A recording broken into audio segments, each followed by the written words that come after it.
Bonsoir. Cela faisait une dizaine d'années que Special Olympics Monaco n'avait pas organisé une compétition de cette envergure. Tout s'est déroulé comme prévu?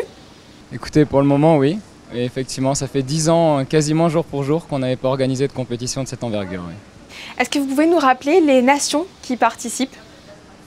Alors, je ne vais pas toutes vous les citer parce que je risquerais d'en oublier et je veux vexer personne. Mais en tout cas, on a plus de 20 pays qui sont venus de toute l'Europe. Donc, parmi lesquels, on a bien évidemment tous nos voisins proches, l'Italie, la France, l'Espagne.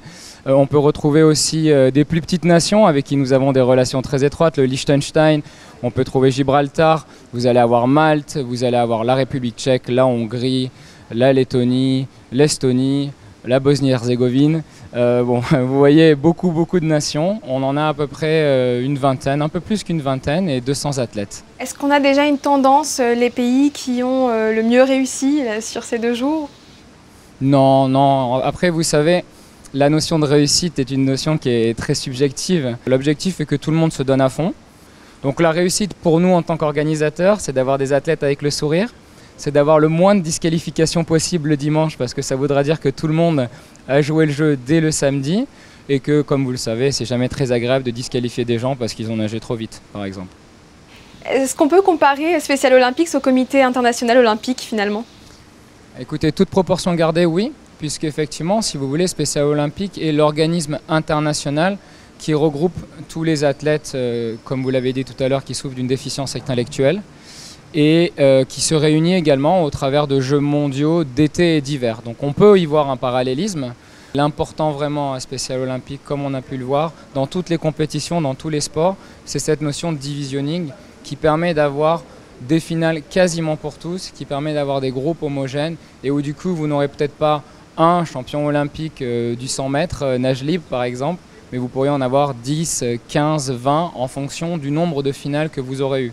Les sports sont des sports olympiques pour la plupart avec certaines évolutions à la marge, mais oui voilà, c'est quelque chose qui y ressemble. Justement, avec les Jeux paralympiques récemment, est-ce que vous avez senti un certain engouement autour de ce meeting? Est-ce qu'il y avait du monde dans les gradins? Je dois dire en toute franchise qu'à Monaco, on a de la chance. On a de la chance à Monaco parce que nos athlètes monégasques et des alentours sont déjà très intégrés à la société monégasque. La principauté fait beaucoup. Les personnes en principauté sont habituées et on sent vraiment ce lien. On a de l'engouement, on a beaucoup de monde dans les tribunes. Le temps, pour le coup, pour une fois, nous a aidés puisque avec la pluie qui tombe dehors, ça attire les gens à l'intérieur, donc ça c'est très bien. Est-ce qu'il y a une prise de conscience plus globale? Peut-être, mais Monaco est vraiment un cadre à part et on a de la chance parce que ça fait des années où sur ce domaine-là en tout cas, je pense sincèrement que Monaco est en avance. Une dernière question, quels sont les temps forts dans l'année outre cet événement qui était ciblé sur la natation?